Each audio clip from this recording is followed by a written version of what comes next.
please join me in Gassho as I recite the words of our founder, Master Shinran Shonin.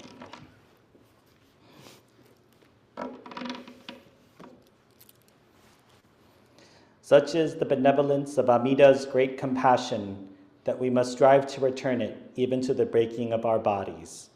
Such is the benevolence of the masters and true teachers that we must endeavor to repay it even to our bones becoming dust. Namo Amida Butsu. Namo Amida Butsu. Namo Amida Butsu. Namandats, namandats, namandats. Good morning, everyone. And a happy belated Thanksgiving to you all. Did everyone here have a nice Thanksgiving? Yes? Did you have a big family gathering with a lot of extended family members and a lot of food? Yes? No? Yes? Yeah, kind of, yeah. Actually, for Reverend Cindy and myself, we had our Thanksgiving the previous week. So our families came to the Northwest 2 weeks ago, and we actually went out to eat for our Thanksgiving meal, which is on the 21st. Thanksgiving is one of those interesting holidays, right? Because depending on the year, it can change, right? So sometimes it's the last Thursday of the month, but it's always the fourth Thursday of the month, correct? But sometimes, depending on where that is on the calendar, the dates can switch. So anyways, just due to scheduling, our families had to come a week early, which was totally fine because that means we got to spend our Thanksgiving kind of low-key. We ate Thanksgiving pasta instead of turkey. How many of you had a turkey for Thanksgiving this year? Okay, quite a few of you. All right, well, that's great. I love turkey, by the way, and I always love. I love to do all the work usually of making the turkey and then the next day doing the turkey soup or saving the meat slices for turkey sandwiches afterwards, right? The Japanese term is mottainai. But anyways, while Thanksgiving definitely is a holiday that's associated with a lot of food and sometimes stress, right? Because we of course, as much as we love Thanksgiving and getting together with family, it can be kind of stressful at times. Of course, getting together with family can be sometimes stressful, but having to host, if you're the host of the dinner, right, that can be very stressful because you have to open up your house and then you have to cook all this food. But if you're a guest, that can be stressful as well. The travel for Thanksgiving season, oh my goodness. I saw the news reports with the SeaTac airport, right?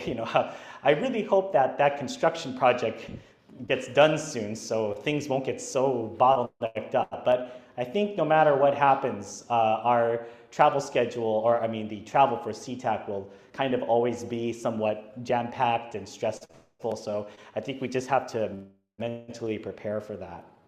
But as much as Thanksgiving is associated with these things, right, we don't sometimes often think about the word that's inside of the holiday itself, which is thanks, right, or thankfulness.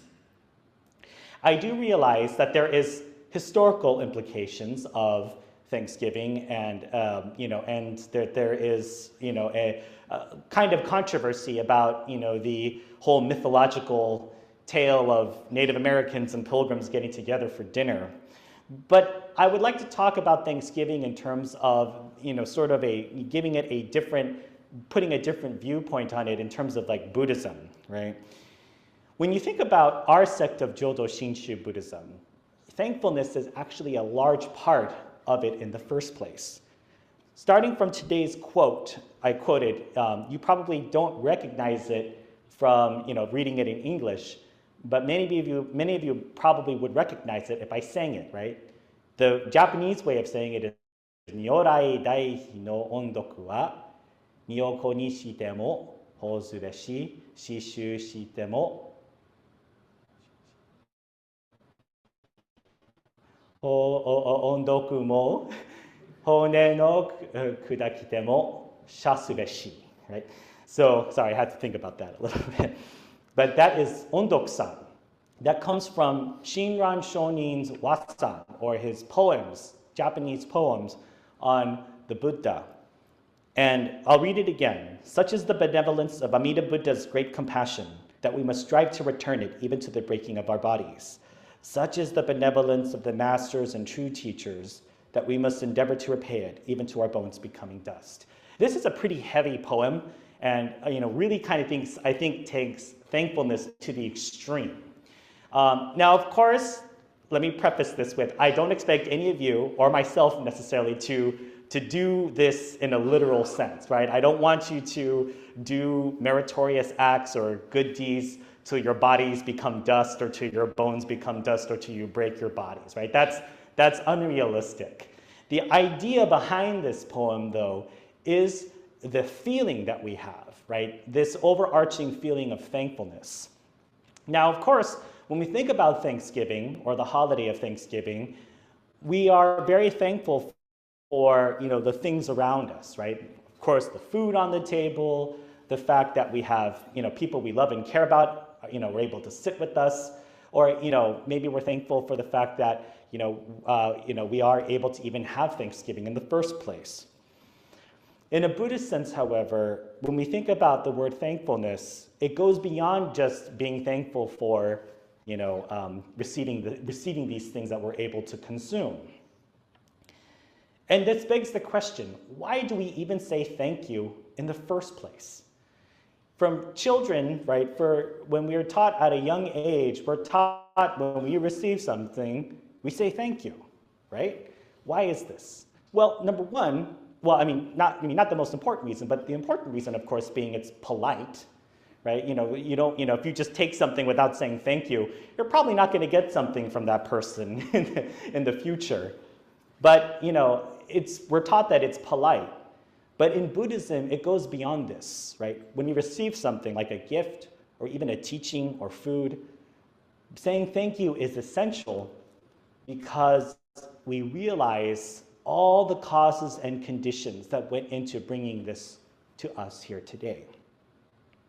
When we think about all the meritorious causes and conditions that go about being here, receiving the teachings, receiving food, receiving all the essential things that are needed for our survival, words cannot do justice to how thankful we should be.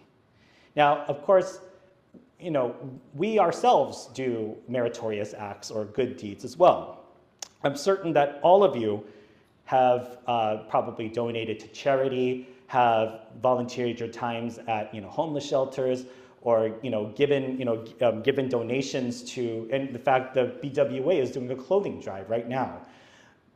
We do this not because out of this sense of obligation, right? We shouldn't do it out of this sense of like, it's this thing that I'm supposed to do.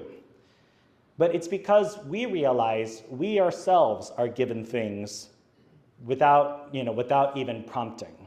We are given the air on this earth to breathe. We are given the sunlight that nourishes us. We are given Amida Buddha's wisdom and compassion without any stop. I think this is where Thanksgiving becomes really, really important for us to remember. For Dharma school students or for the younger crowd in the audience today, don't worry, I guarantee you, I used to feel the same way, especially coming to service after Thanksgiving. You're probably still tired from all the turkey that you're eating, and you're thinking, it's a holiday weekend, why do I have to go to temple? But as you become adults, and as you continue to grow, and as you continue to listen to the Dharma, I sincerely hope you realize the real idea of what it means to be thankful. The thankfulness should come from the heart. Thankfulness should come from this feeling of ultimate gratitude. And this gratitude and this feeling cannot be taught. I can't just tell you, you should feel grateful. That's not going to work. It only comes when you really realize how much the ones around you love and care for you, that they would do almost anything for you. And it is the same with the working of the Dharma. When we think about the tale of Shakyamuni Buddha, there was really nothing that he monetarily gained out of teaching us the teachings of the Dharma. There was nothing that he would, get. Like, he won't get like one of those big mansions. He certainly did not get a private jet. And the same thing is true with Shinran. You know, we all have these inner desires to want more and to gain more and to have more. And yet at the same time, I think we forget sometimes how much we are already given, which is essential to our lives. One of these things, of course, is the teachings of Shinran Shonin and the act of wisdom and compassion from Amida Buddha. When we have a moment of selflessness, when we have a moment of kindness and compassion, realize that that doesn't just come from you, but it comes from the wonderful teachings of your parents, your grandparents, all the way back to your great-grandparents, and to the working of the Dharma. Of course, this, you might just be naturally kind, which is fine, but at the same time, kindness, I think, is an element that is taught and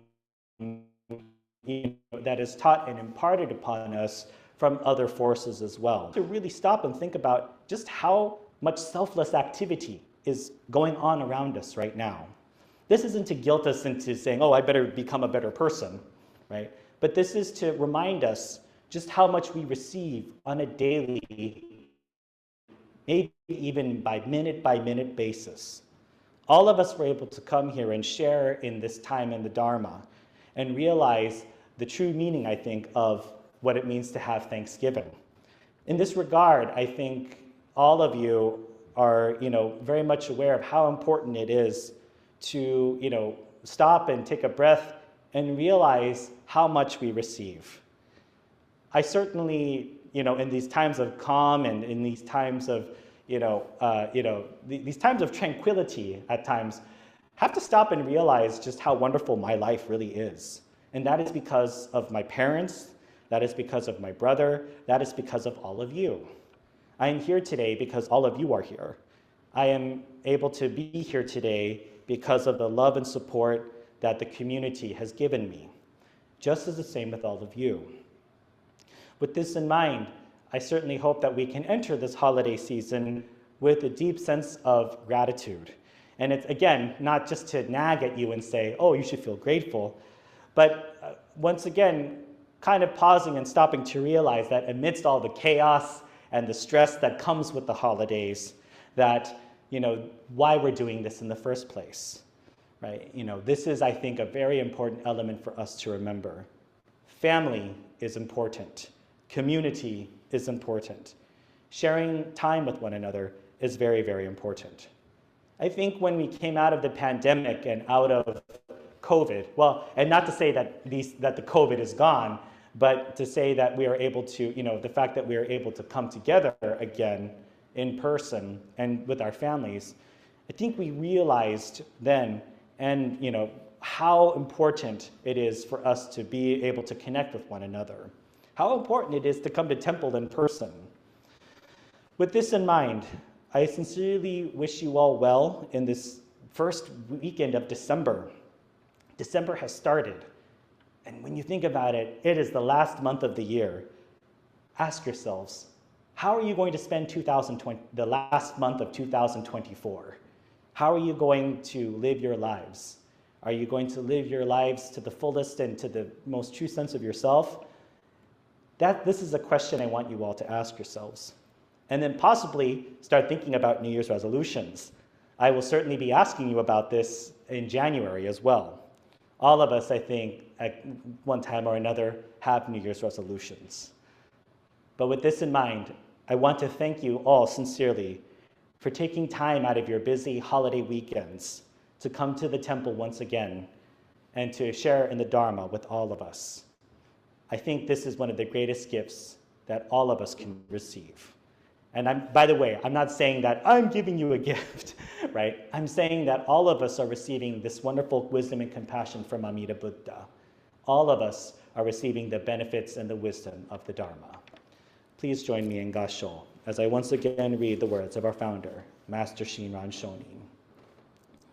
Such is the benevolence of Amida's great compassion that we must strive to return it even to the breaking of our bodies. Such is the benevolence of the masters and true teachers that we must endeavor to repay it, even to our bones becoming dust. Namo Amida Butsu. Namo Amida Butsu. Namo Amida Butsu. Namandats, namandats, namandats.